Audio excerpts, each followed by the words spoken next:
Hello and welcome to another episode of the How to Coach Grassroots Football podcast, sponsored by 3Q Sports. As ever, I'm joined by James Cutting and Jonny Martin. Changed seats today, guys. Home advantage.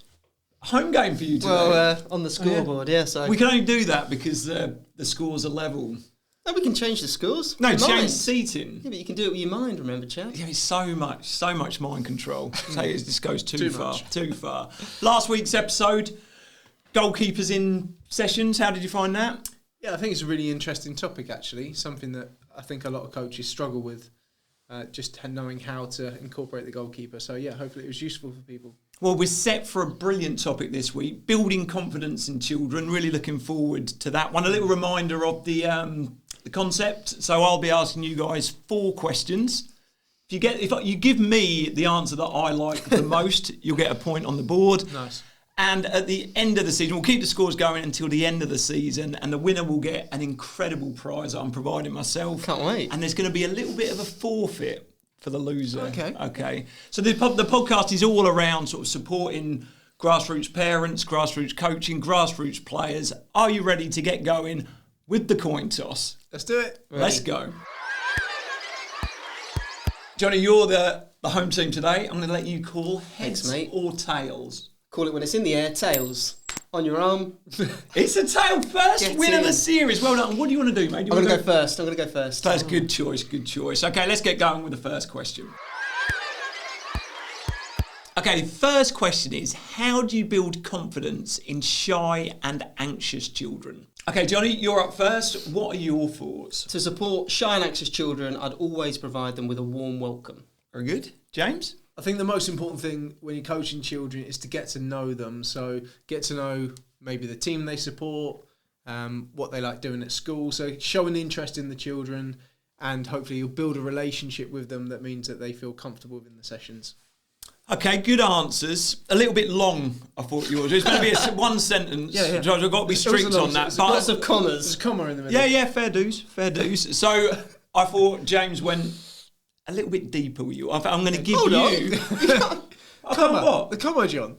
It's comma. It was one long... So what I'd ask of is to make the sentences a little bit shorter. More of a Cool. Do paragraph. you want me to expand on it? yeah, well, momentarily. Yeah. So I'm going to give the point to James. I thought your answer was better. It was a good answer, but I thought James was better. Okay. So, 5-4. Happened? Yeah. I'm getting really good at this. Yeah, so, really James, expand a little bit more on that. When you're coaching a group of children, it's really important to build a relationship with each and every one of them. That there's something that might make them tick. They might turn up in a Paw Patrol t-shirt, and you start talking about the characters. Ryder, Rocky, Rubble, Chase, etc. Zuma, if you want another one. But you show an interest in the... whatever their interests are, and you can find that connection with them. That might be nothing to do with football. It could be that you turn up in a MK Dons kit, for example. Or a chili kit. Or a Palmer shirt. Yeah. The studio's looking epic today, by the way. Yeah. But yeah, the finding a connection, building a relationship, showing an interest, making the child feel valued, those things can go a long way. Another great way is using names. So just...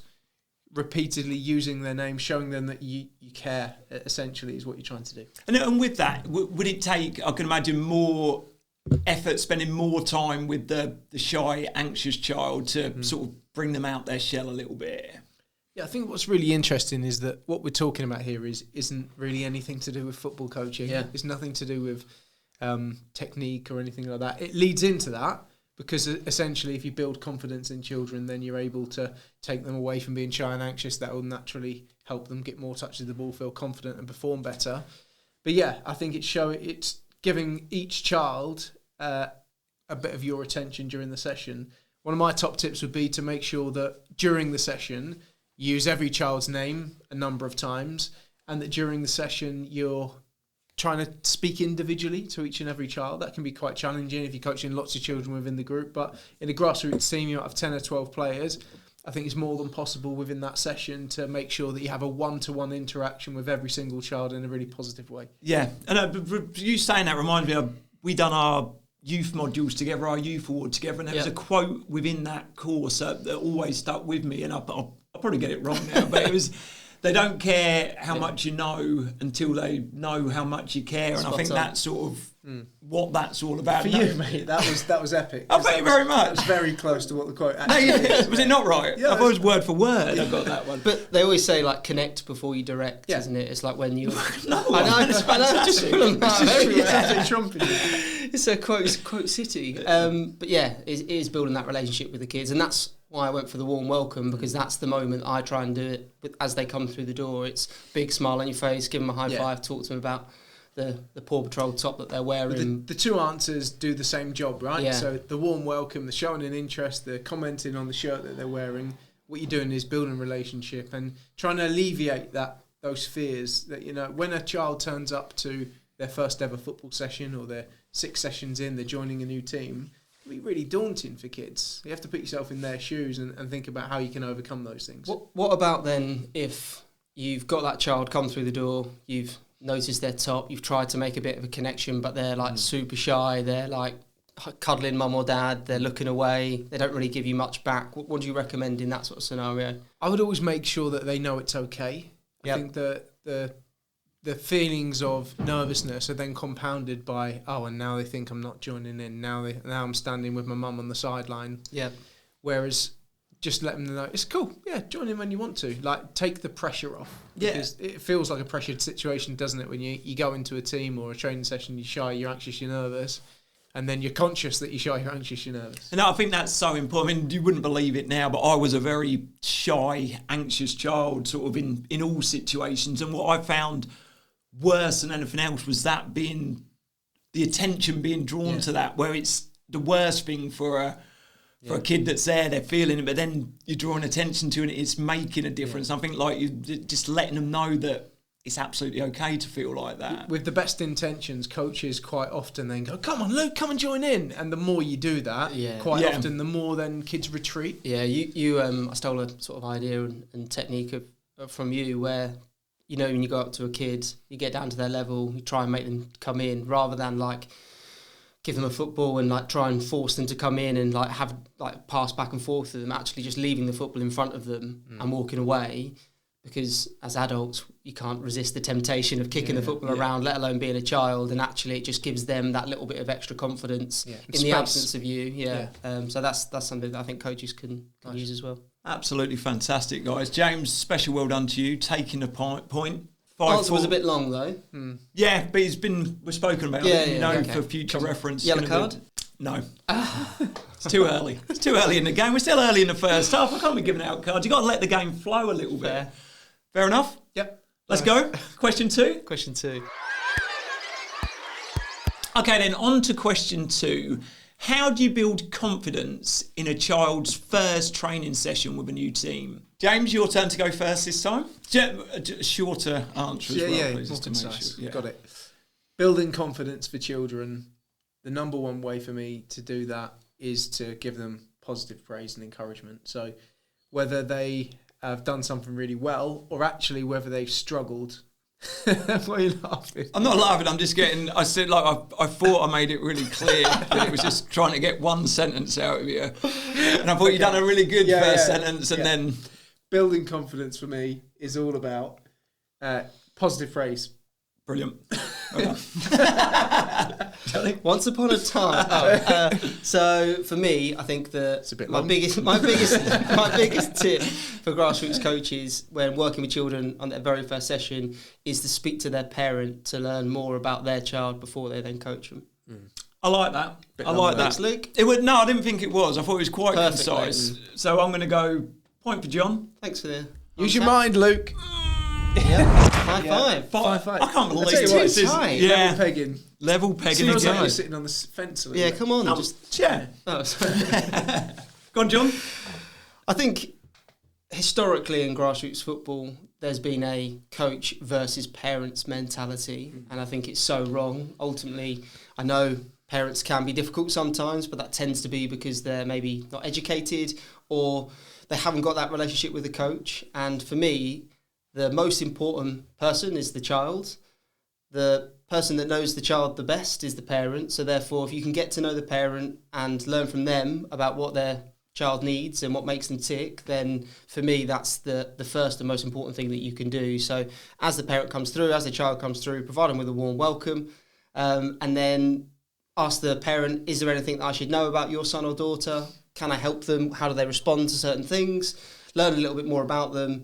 Then when you coach their child, you can be better equipped to support them. Now, and you speak about sort of the coach versus parent sort of mentality. Well, I've heard you speak about that quite a lot in terms of within academy football and the work you've done there. In terms of grassroots, it tends to be more often than not a parent that takes over the coaching, and they would be problem parent. I think. Yeah. There is normally one or two in a team. I don't think it's like the parents against the coach kind of thing. I think it's more there's probably that one dad, that one mum that's screaming something from the sidelines. The problem is, more often than not, and this is a bit of a sweeping statement, but people think they can do better in any scenario. And when it comes to coaching, there will be a lot of parents, and football is very opinionated. So you'll get lots of parents on the sideline having their own opinion. And because there's so many variables, there's so many things that happen. It might be the formation, the team selection, the way they've warmed up, the training. There's so many different aspects where you might then get a parent that, oh, actually, I'd do it like this. And that's when that,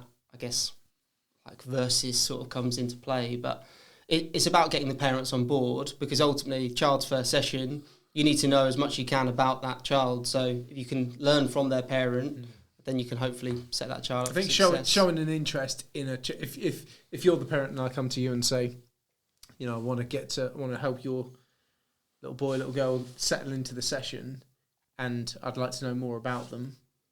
Tell me about, you know, the team they support, what they like watching on TV and whatever. I'd be absolutely buzzing as a parent if someone asked me that. And that's what we do within our sessions. So when parents fill out the form to sign up to one of our programs, they have the opportunity to then volunteer more information that might help them. So for us, like we want to get to know the parents. We want the parents to be part of the experience and ultimately learn as much about that child so we can then support their development. Can you just give a little bit more detail of what that would look like? Because you know what it's like. You're taking a session, all the kids are arriving, you set up the session, you're ready to sort of go. Like, what is that? Just a real short, sharp, concise... Yeah, it might just be like, how are they feeling about joining in today? Like, have they said anything to you? Have they played for a team previously? Just those like little bits of information and nuggets to start off with. And then as time goes on, you're then trying to find out a bit more information. If they maybe have some problems with like behaviour, then you can ask the parent what works for them at school or at home. So it's just over time building that relationship. But I think in the first session, it's like understanding whether they played before and how they're feeling ahead of the session. I think sort of sets you up for success as a coach. Fantastic. James, a little bit more about your point around sort of positive feedback. Everyone loves being told well done, don't they? I actually remember there was a coach that I had who just said well done all the time, and it made me feel like $1 million. Like it just... And it was probably a targeted thing. I doubt it was actually commending me for my football ability. No, don't put yourself down. But I think he was just, you know, trying to make you feel good and build confidence, because he knew that, you know, if you build a player's confidence, build a young child's confidence, then they're going to perform better and perform to the best of their ability. So, yeah, just simple, well done, good try is a nice phrase to use when you're coaching. Great effort. So you can always find something to praise, even if the end result isn't great. If someone blazes it over the bar, great power in your shot, like there's always something that you can use and hang on to make a child feel good. Well done, James. You've kicked the ball off the pitch again. And a bit just with you on that, John, I know that you do a lot of work on sort of praise and specific praise. Yeah. Can you just give a little bit of information of what... Yeah, so when you're offering praise to a child within a session, it's so important that you attach it to something as well, so they understand what they've done well. The other children can then hear what they've done well and then try and copy that. So being really clear and specific with your praise. So for example, well done for dropping your shoulder when you're taking players on. Then other children go, oh, the coach values that. I think the other top tip around praise is to praise effort rather than necessarily skill or results. So sort of go against what I just said. But I think, as you said, great effort, like well done for trying your hardest. And those types of things foster a growth mindset and will help the children then develop and progress. So just let me have a quick go. So absolutely brilliant, Jonny. I thought you tried really hard with that point that you've just made there. Thanks, Lee. Yeah. Oh, simple as that. Yeah. Simple as that. Well, guys. He feels good. Even though he lost the point. I won the point. Oh, you won the point. James, come on. I'm getting lost in the scoring. Well done for trying. It's all square. So how are you going to make me feel good? Because I've lost the point there. It's half time.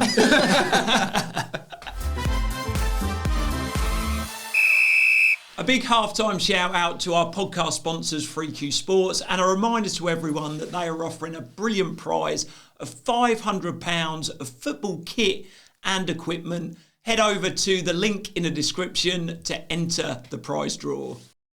Okay, time for the halftime Chaddy's football fun fact. And today, I've got to think about this because it's a bit of a tricky one. And I'm going to give you an opportunity to have a think. You get a chance to answer now and a chance to answer at the end. Okay, what does these 5 players have in common? Okay, Gareth Bale, Wayne Rooney, Kevin Davis, Jacob Ramsey, and Son Heung-min.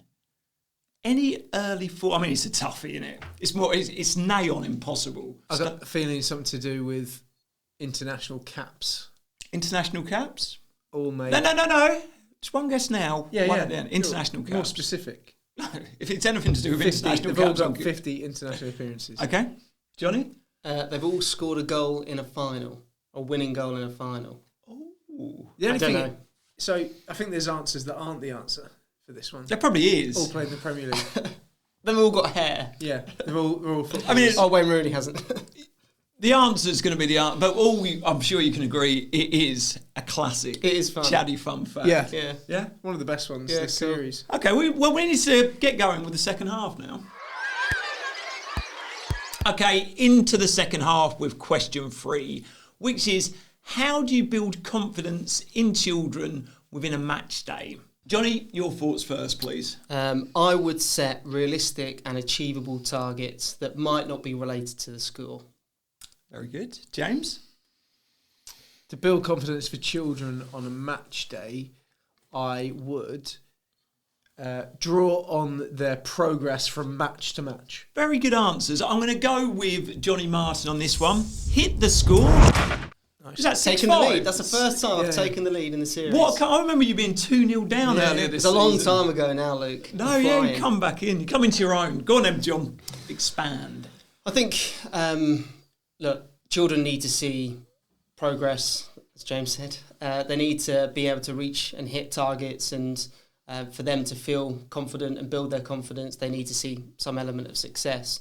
So I think if on a match day it's focused on the scoreline, which is traditionally what happens, then that's sort of out there of their control to some extent. If they're playing against a team that is ultimately far better than them, they can't control that. So trying to set effort-based targets within the game, to set realistic targets within the game that they can then achieve, I think is a great way to help develop and build their confidence. And would that be both individual and team challenges, or more as a team within that match day environment? I definitely do both. I think the team ones are a great way to bind and bring the team together, and then individual ones can be really tailored and make sure that you're getting the most out of that child and helping build their confidence. And with that, obviously a time would be put into that if it was individual challenges for each of the children that were playing. What would your advice be for sort of someone that works full time? They sort of do a session in the evening, then they got the game. They might not have the time to go into that detail. What would be your? I don't think it has to be anything that's too, I guess, out there or strenuous with regards to the targets. It can be pretty basic. It can be try and hit your top speed 5 times, almost things that you can think on the spot with the children that you're working with. It's just trying to think of realistic and achievable targets for them. So look, if you do have more time, you can put more thought, effort and energy into those to make sure that they are really tailored to the individual. But overall, I think it's just about building their confidence and giving them achievable targets. Here's a controversial one. Ooh. What about if you gave a framework to the parents and asked the parents to set their child a target? So you said, right, I want the targets to be ultra positive. I'll give you an example of it could be this, or this. So send them along the right lines. Obviously, the danger is then the parent that goes, well, you score a hat trick. But could you, to take the point you made is that, I don't know if a grassroots coach rushing from work to get there to the training session has got time to set them targets for the weekend or whatever, could you then use the parents that could do that on an individual basis with their child? I suppose the challenge for that is how into it some parents get, and then maybe the disappointment of the parent more than anything else that maybe their child didn't achieve their target and that sort of thing. I know, like, it's a really good idea, I think, but I think it could go the other way in some circumstances. Go wrong. It could definitely go wrong, but I feel that you could try and control that as the coach and use it as a bit of an educational tool for the parents as well, where almost like if it does go wrong, it's an opportunity to coach the parents as much as coach the children. But I agree, it could go. A way to maybe facilitate that would be to have like 3 targets that they can pick from. Yeah, so you've got 3 work off a list, and maybe that's a way to navigate. And have you ever done it where the child would set their own targets, and then you're not the one that's coming up with them, but then you've got to be careful, like you say, it's not score 7 goals today, it's more sort of effort related or stuff that is achievable from them. And that's where the providing a few of them and getting them to pick from, like it's quite a good way, isn't it? If you could have 3 targets on the whiteboard as they come in on a match day, and they could pick which one they want to work on today that could be related to the training that they've been doing in the week, and trying to get those skills or techniques or effort-based things out. So these types of things are invaluable for grassroots coaches, because it seems quite simple to us, doesn't it? Because we've come from a background where it's our full-time job to coach children football, which is obviously a brilliant position to be in, and we've absolutely loved doing that.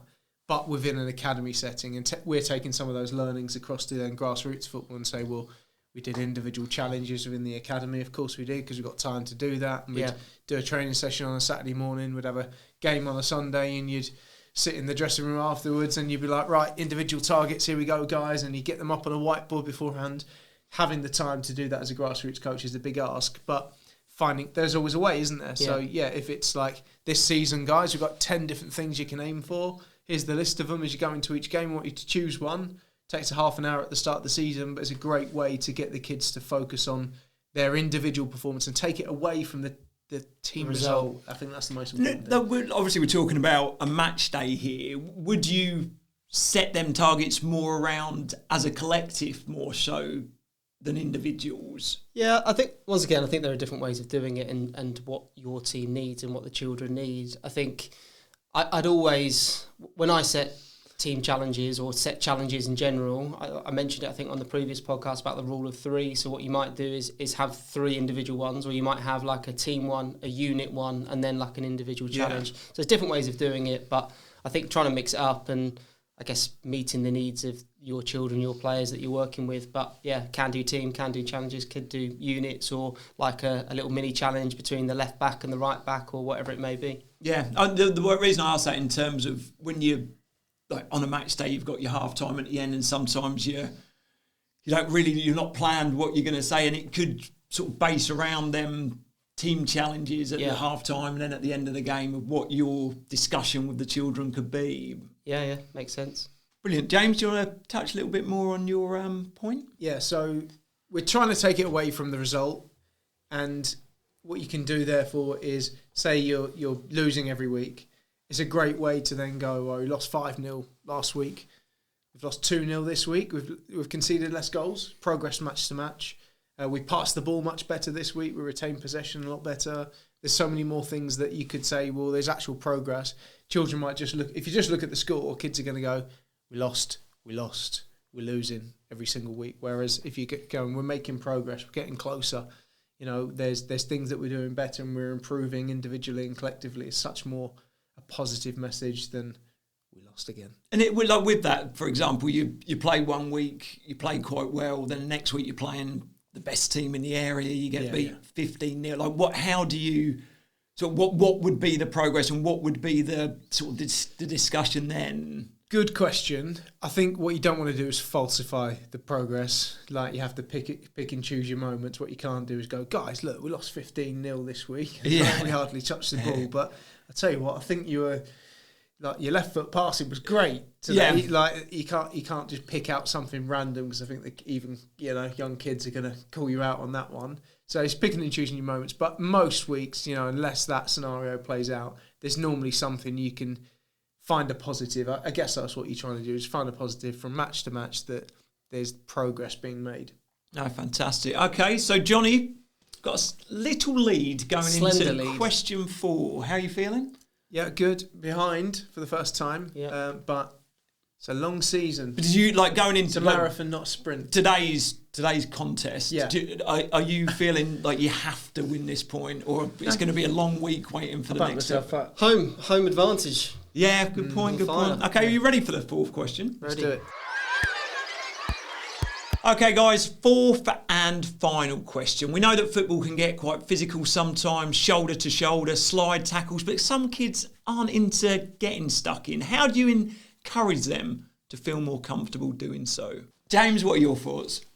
Celebrate a tackle like a goal. Celebrate a tackle like a guy. I like that. You might win this point. Jonny? For me, I think the best way to encourage children and help them feel more comfortable and confident when tackling is to... Well, it's a long answer, Luke. Can I give a long answer? Well, I've sort of pulled James up on it earlier. It's already a long answer. You're not answered the question yet. Answered yet. Have you got an answer? No, exactly. That's what I'm worried No, about. so I think is progressing in training from non-contact to contact, semi-contact, and building it up. Boring.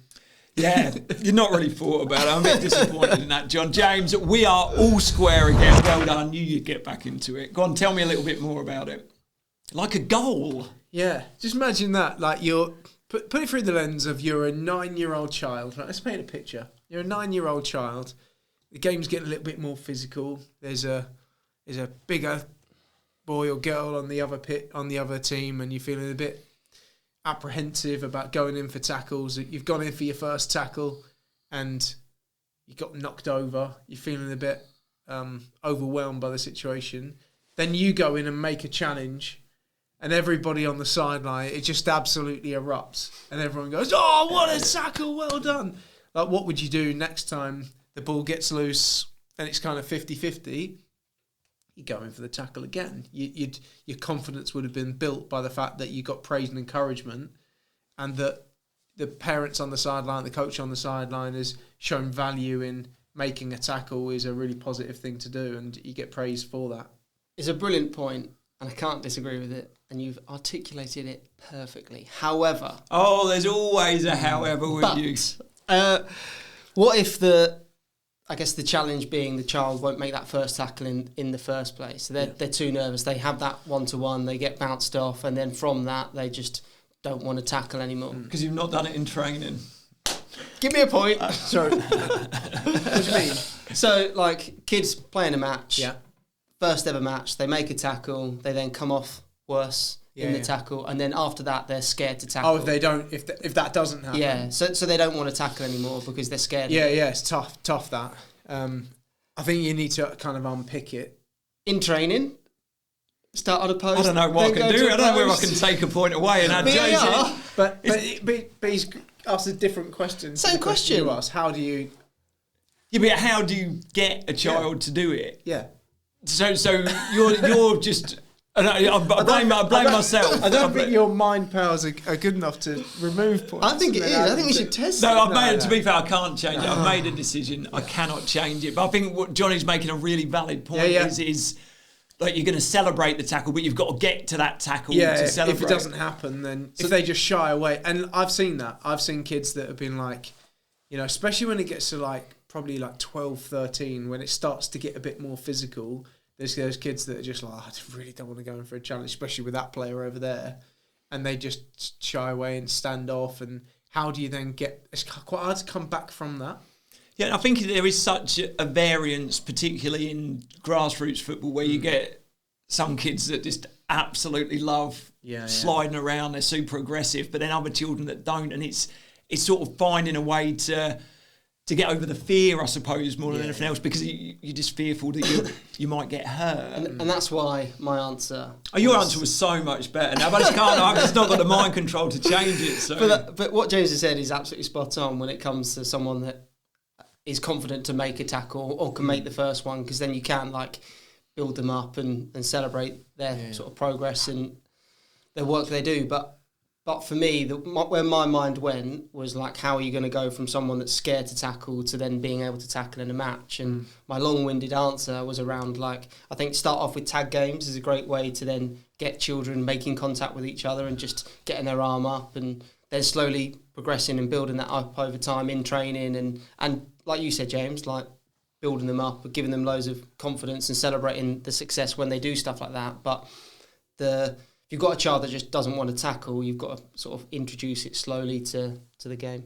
You know what I'm going to do, and I can't believe I'm doing this, I'm going to have to go to VAR. Oh my gosh. On review, Jonny Martin's answer was better. I'm going to take a point of you, and I'm going to add a point to you. There's no way that your mind can do that. There's no way.